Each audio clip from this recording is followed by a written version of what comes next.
105 recoveries and 1,463 deaths. It is noted that the positivity rate is declining, a trend attributable to preventive measures being enforced across the country. It is in line with this decline that His Excellency Dr. E.D. Mnangagwa, the President, has now reviewed the lockdown measures. Going forward, the following reviews are now made to the previously announced lockdown measures. 1.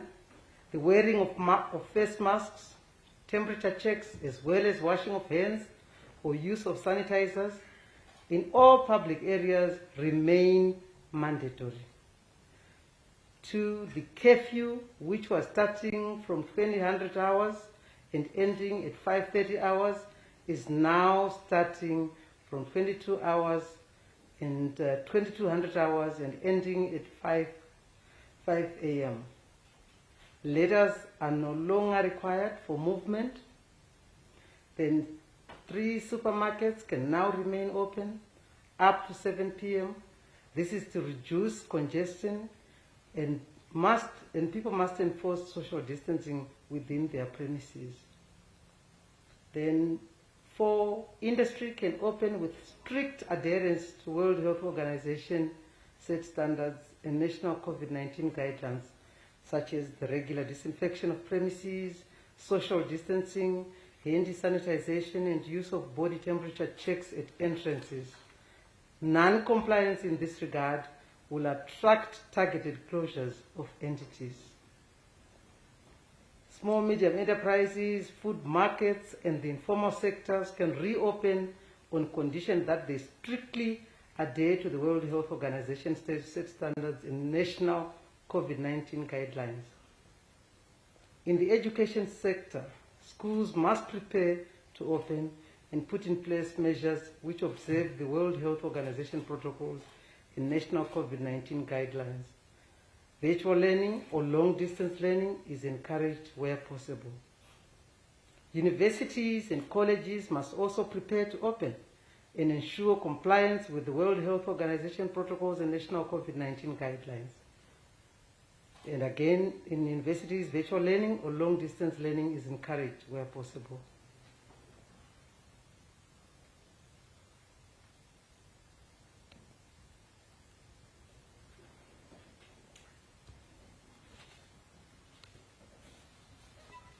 And I want to emphasize that non-compliance to the above requirements will attract targeted closures of the respective institutions. Then 6, intercity travel can now resume. Bus operators, however, must ensure the disinfection of their buses, wearing of masks, temperature checks, and sanitization of passengers. Then 7, under social gatherings. Social gatherings and funerals shall maintain a maximum number, and that's funerals. Funerals shall maintain a maximum number of 30 people. Other gatherings, including churches, shall not exceed 50 people. Restaurants can open only for takeaways and deliveries, with no sit-in permitted. Beer halls, bars, nightclubs, and gymnasiums remain closed. Bottle stores must strictly operate takeaways as required by the law. A statutory instrument will outline this in detail. Cabinet agreed that the school calendar for 2021 starts on a slightly phased approach, with the examination classes opening on 15th March and the rest on 22nd March 2021. Teachers for examination classes should therefore report for duty on 10th of March 2021 and the rest of the teachers on the 17th of March 2021. There shall be rotational school attendance in classes where learners cannot exercise social distancing. On the days when children are not at school, learners will be engaged through strategies such as open distance learning and e-learning. Relevant modules are already under production.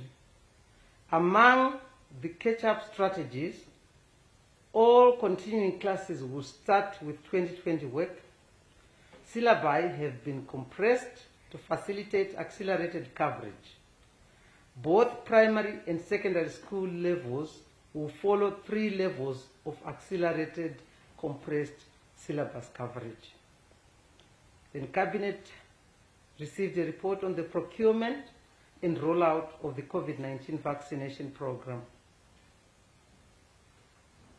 Cabinet received an update on the rollout of the COVID-19 vaccination program, and this was presented by Honorable Vice President CGDN Chiwenga as the Minister of Health and Childcare. Cabinet wishes to inform the nation that the first phase of the national COVID-19 vaccination program is targeting frontline workers, the security sector and members of the media, the elderly and those with underlying conditions. Also being targeted are ports of entry staff, funeral parlor staff and agri-tech staff. More vaccines are being procured.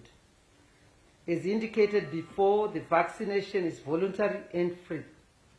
Citizens are being encouraged to remain vigilant and protect themselves, their loved ones, communities, and the entire nation.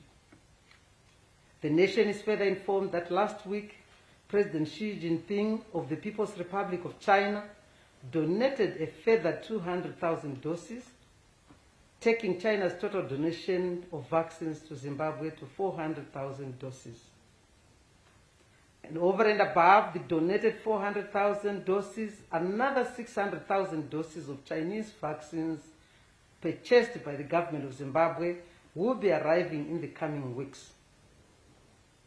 Russia Federation, the Republic of India, and the United Kingdom have also pledged donations of various vaccines, with Russia promising 20,000 doses of the Sputnik V vaccine and India promising 75,000 doses. Government has established a team of experts drawn from the academia, Ministry of Health and Childcare, and research and clinical practitioners to monitor the effectiveness of the vaccine. The team's recommendations will guide the country's vaccination rollout program at all times.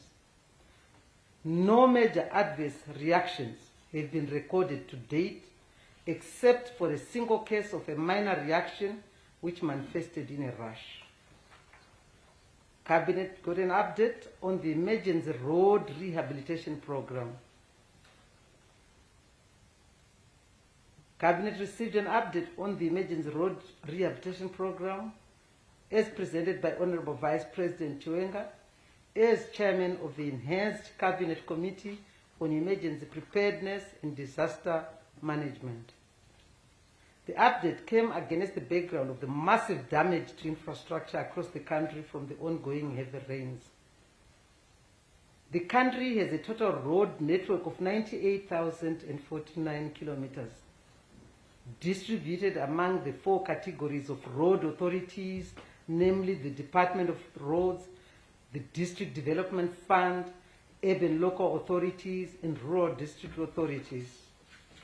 The rehabilitation program is targeting the following categories: regional trunk roads linking Zimbabwe with neighboring countries, major highways connecting the main cities, major arteries in urban local authorities, rural access roads, and bridges and other drainage structures which have been weakened or destroyed by flooding.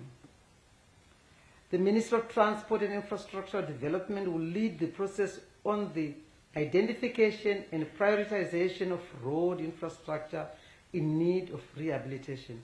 Also the identification scope of works, outlining of key activities and deliverables, development program of works, bills of quantities and cash flow plans, equipment mobilization and procurement of labor and materials, and project management, supervision, and certification of completed works.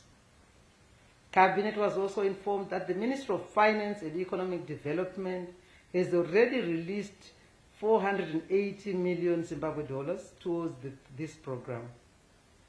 In order to empower local communities, communities will be engaged under the labor-based arrangement where casual work shall be parceled out to them on their respective stretches along the roads. Local farmers will also be contracted to assist with veg clearing along major roads adjacent to their farms. The rural district councils will be required as part of capacity building to run staff training programs for machinery operators in their respective areas of jurisdiction. A program to re-gravel rural roads, especially in areas with sandy soils such as Ngai district in Matabeleland North Province, will be undertaken in order to ensure a reliable network of feeder roads which support socio-economic development. Then Cabinet also received a report on the National Wetlands Master Plan. Cabinet received a progress report on the production of Wetlands Master Plan, and this was presented by Honorable Vice President Chiwenga as Chairman of the Enhanced Cabinet Committee on Emergency Preparedness and Disaster Management. Cabinet was informed that the ongoing flooding, which has rendered many homes uninhabitable, has drawn attention to the need to adopt proper land use practices and avoid settlement in wetlands. Accordingly, work on the National Wetlands Master Plan has begun in earnest. Field work for Greater Harare commenced on Monday, the 1st March 2021.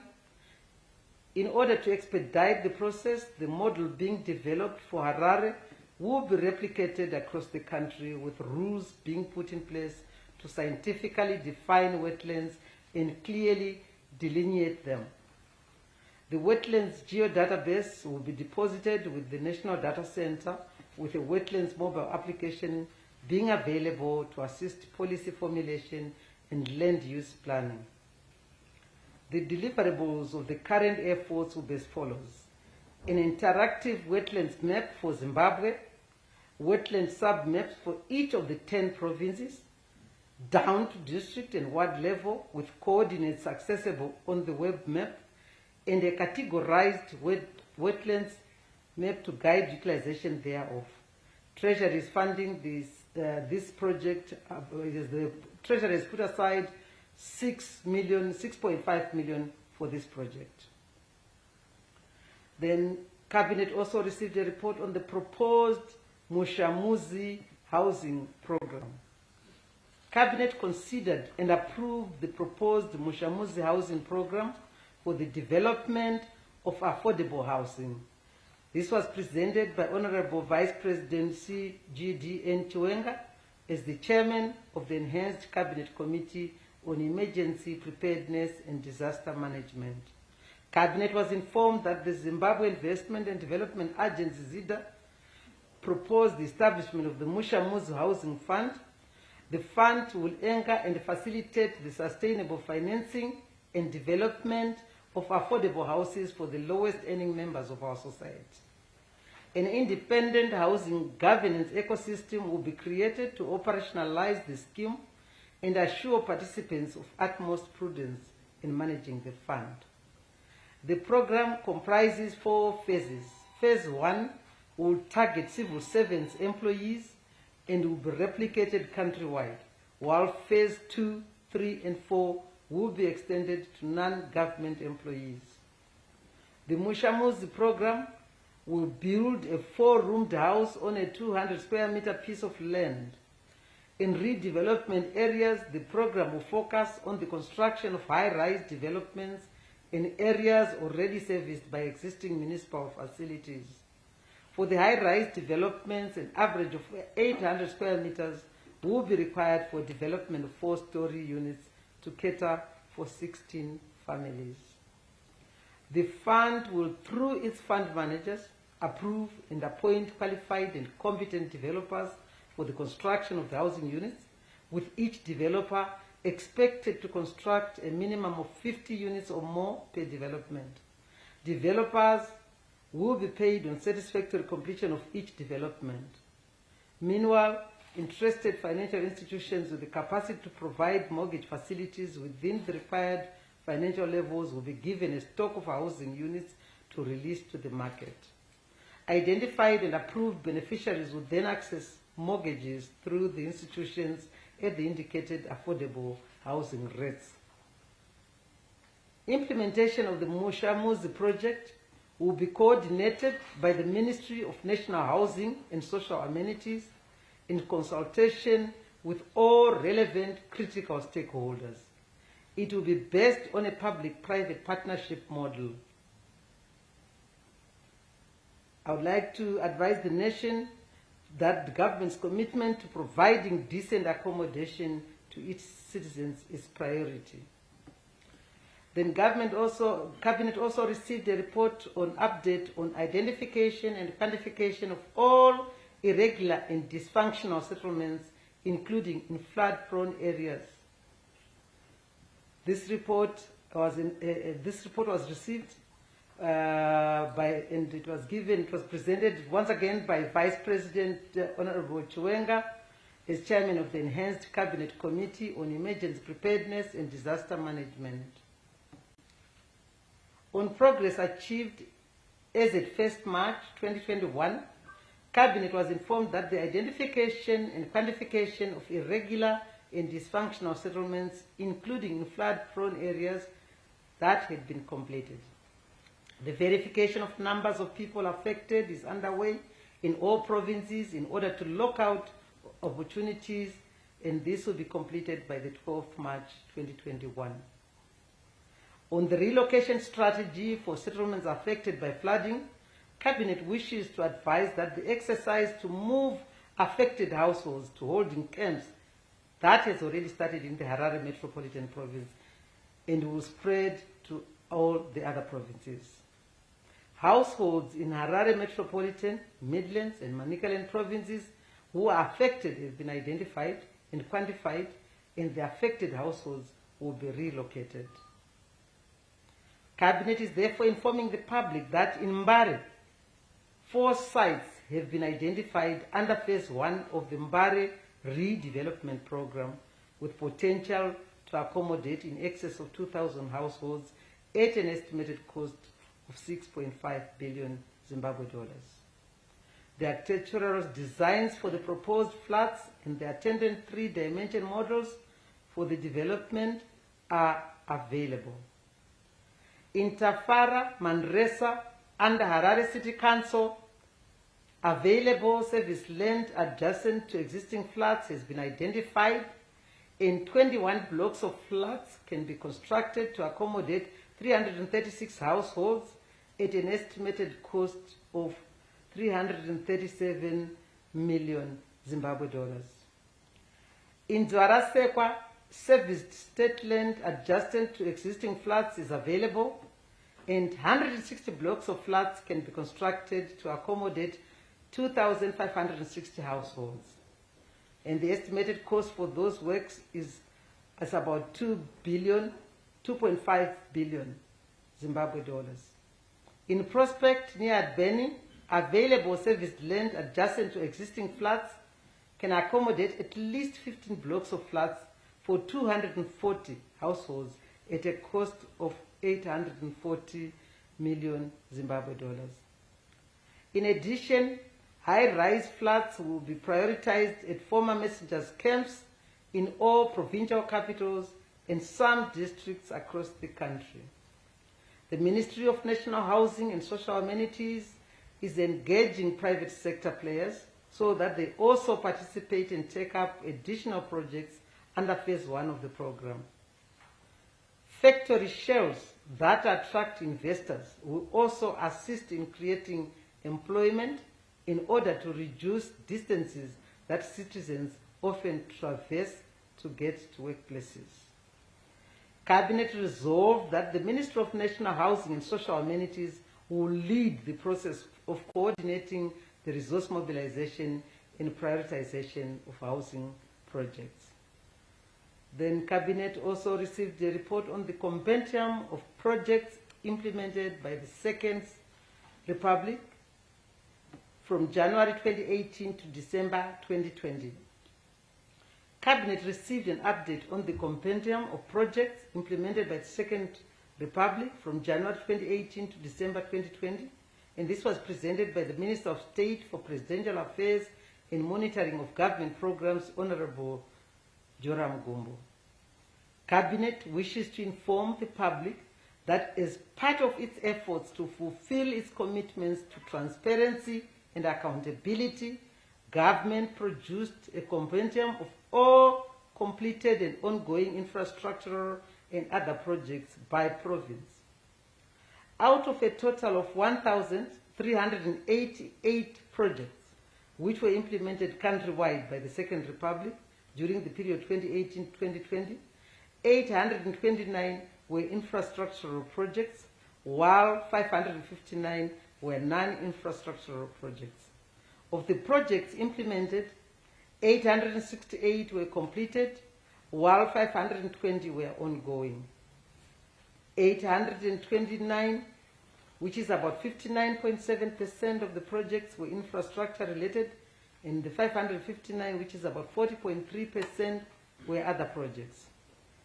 Of the 868 completed projects, 672 are infrastructural and 196 are other projects, giving credence to the thrust of government to emphasize on building infrastructure in order to create an enabling environment for economic development. Some of the notable infrastructural projects in which considerable traction has been registered include the Skyline Chimanimani Road rehabilitation in Manicaland province following destruction by Cyclone Idai, then the widening of the Beitbridge Masvingo Harare Highway, the establishment of community information centers, containerized village information centers, and fiber optic links across the country. Innovation hubs have been created at state universities such as MSU, NUST, among others in the education sector. In the health sector, the rehabilitation and upgrading of health facilities included construction of clinics and establishment of super specialist hospitals.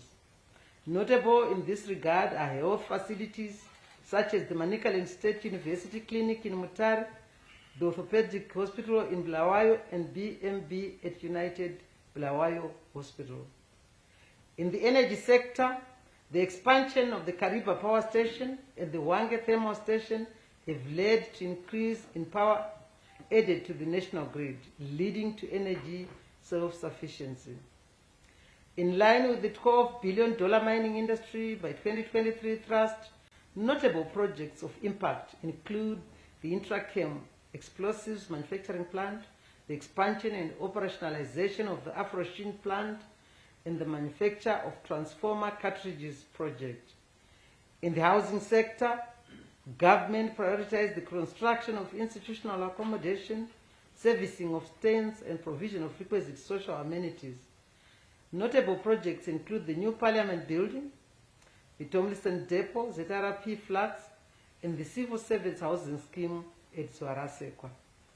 The focus of government has also been on improving agricultural production through mechanization and irrigation development, and notable projects include the mechanization equipment under the John Deere facility and the 40-hectare center pivots installed in Kanyemba, Mbire district in Mashonaland Central.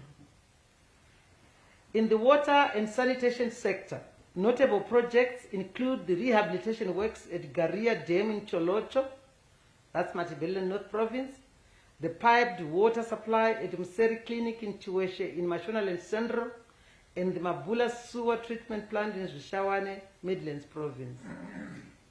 Government will continue to update the nation on progress in the implementation of government projects countrywide. Then Cabinet received a report on the preparedness for the 2020-21 summer harvesting period. Cabinet received and adopted the State of Preparedness for the 2020-21 summer harvesting period. This report was presented by the Minister of Lands, Agriculture, Water, Fisheries and Rural Resettlement, Honorable Dr. Masuka. Cabinet was informed that although the ministry is still waiting for the results of the first round of the crops and livestock assessment later in March 2021, for planning purposes, an estimated national production of 2.5 to 2.8 million metric tons of maize and 360,000 metric tons of traditional grains has been based on the promising Bamba harvest in 2021. On the basis of the aforestated estimates, deliveries to the GMB are expected to be 2 million metric tons of cereals, That is 1.8 million metric tons of maize and 200,000 metric tons of traditional grains. A number of measures have been proffered by the ministry in anticipation of the bumper harvest in 2021. In that regard, the Directorate of Agricultural Engineering, Mechanization and Soil Conservation has been re-established with a dedicated Department of Post-Harvest Technology and Storage Engineering to safeguard our harvests. Information and advice on best grain storage practices will thus be produced and disseminated through pamphlets, through the national television and radio. There will be programs on radio, on TV, also through bulk SMS and field days. Safe storage practices demonstrations using metal silos, granaries, cocoons, aromatic bags, and ordinary bags have also been budgeted for. Regarding the supply of combined harvesters for the efficient and timeous harvesting of grain, an additional 72 and 21 combined harvesters from the John Deere facility and the Belarus program will be mobilized respectively. Government is also mobilizing internal capacity for combined harvesting through the repair of 25 non-functional combines which are owned by institutions and individuals. Furthermore, a total of 200 shellers which will be made available through the Land Bank Special Purpose Vehicle, also through ADA and through GMB on a cost recovery basis will be produced by the local industry for use in harvesting 200,000 hectares for the 120-day harvesting period. In the same vein, the ministry is importing an additional 13 mobile grain dryers from Italy to the tune of US $1.3 million each, with a capacity of 28 metric tons per shift and up to 140 metric tons per day. Modalities for grain mobilization, purchase, storage, and infrastructure upgrade are already at an advanced stage, with 665 COTCO collection and buying points having been earmarked for use by the GMB as additional collection points. In terms of payments to farmers, which has all along been based on a centralized system, the GMB is working on a decentralized payment system which will be administered at the depots in order to guarantee the timeous payment of farmers for delivered grain. Government assures the farmers that adequate measures have been put in place to stem post-harvest losses in light of the above normal rains received across the country. I want to thank you for listening. Back to you, Chief Secretary. Thank you very much for an excellent presentation. So we come to the end of the press briefing until we meet again. And thank you.